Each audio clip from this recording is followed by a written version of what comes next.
So, who are you? I would have thought you'd known that already. But for them, my name's White, and I make weird noises for either film or to listen to at home. What are you working on right now? I've got a film project that I've been working on since last November, which is a sort of horror film about some people growing weed in a place where they shouldn't be. And yeah, a very exciting project I'm looking forward to releasing hopefully next spring. So what's giving you inspiration for that? The film was actually somebody else's project that I jumped onto from a Facebook group. Honestly, if you need to get onto a film, crawl through Facebook. There's a million directors looking for people to work on it. You might not get money for your first few, but you'll get amazing experiences out of it, 100%.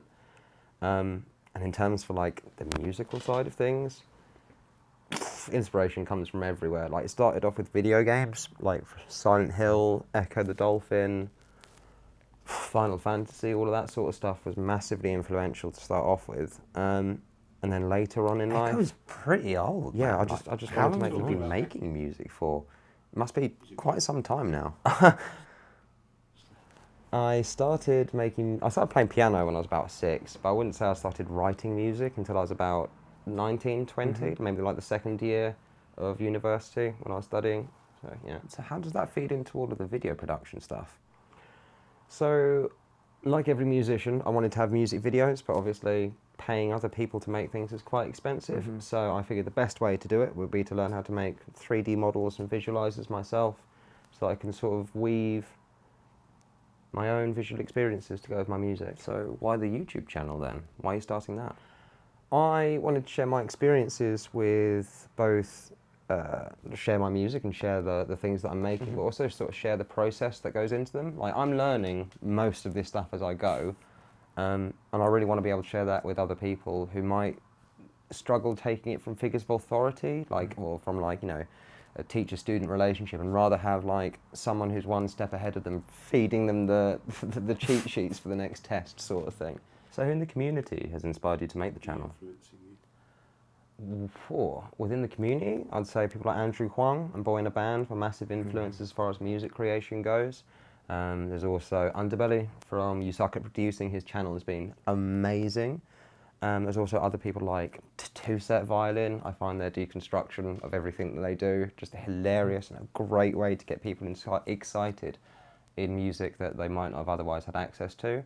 And outside of that, people like Peter McKinnon sharing photography and After Effects tutorials has been amazing in the last 2 months of my life, and teaching me the software and getting me to the point where I can start to put together what I like to do. So it's pretty evident that your hair's a pretty odd colour. Like, what would you call it? Anything in particular? Anything nice? Yes. Good answer. What's your next big project? I'm launching this YouTube channel. Other than that, I'm working on a new EP. I've been saying that for the past year and keep getting distracted with other projects, but sound design is where I want it to be. I've got 6 out of 9 tracks at like 80%, and then a couple of others that I need to finish up. So probably 6 months more work. Realistically, I just need to take like a month off of work and just buckle down and get it done. But money. Speaking of money though, what would your next big purchase be? I really want to, so I bought a Base Station 2 recently from Novation, which has just been absolutely insane. And I really want its big brother, the Summit, which is a massive 68 key polyphonic nonsense. Basically, if I want to be Vangelis, it's the perfect way to sound like that. And let's say you're not quite Vangelis yet, or you're quite new.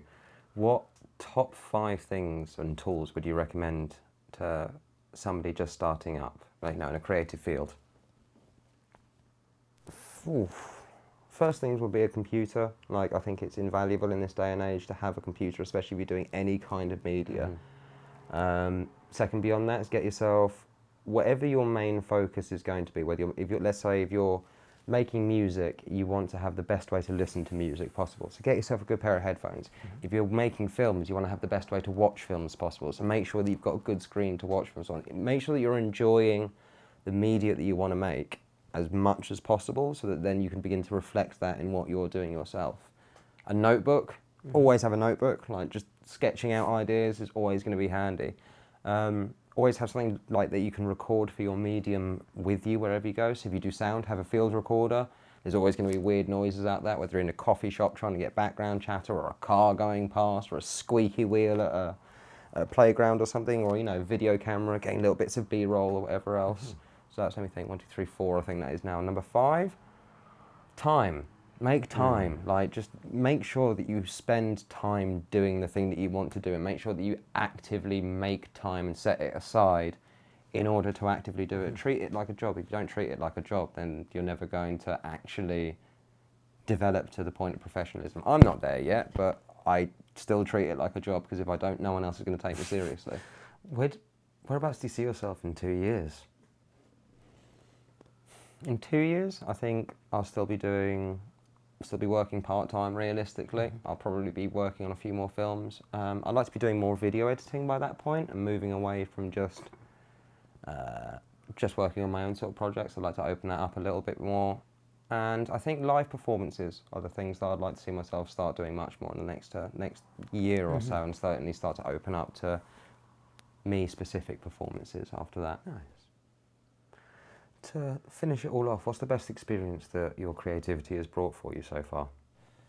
I do it because I just want to make things. I just like fiddling with stuff. But the best thing that it's brought me is in 2019, I went to Sicily to go make a film for somebody. Nice. So, yet again, Facebook page. Somebody was looking for help doing the sound design and the score for their master's submission for film studies. So I just helped them edit their film. Literally pulled an all-nighter with them before the thing. They paid me, I think, £30 or something like that for my time, which is nothing, but like is what they had left in their budget to pay someone. So after we got that submitted, they liked my work ethic and the fact that I was just buckling down to it. So she was making a film for a festival in Sicily, where you fly out there, you've got a week to shoot it, 3 days to edit it, and then you submit it, and everyone watches it, and there's 6 films being made. And I went out there, worked with actors that barely spoke English, in like 37-degree heat in the middle of August in Sicily, shooting a film outside in an abandoned vineyard. Yeah, and just interacting with loads and loads of creative people. I've met some beautiful, creative minds out there that I am happy to call acquaintances. So, yeah. I'll do. Thank you very much, mate. It's been fascinating talking to you. Yeah. Thank you very much. Here's to many more. It's lovely to chat to you. Hopefully we'll do this again. See you in the mirror, yeah? I left the mic.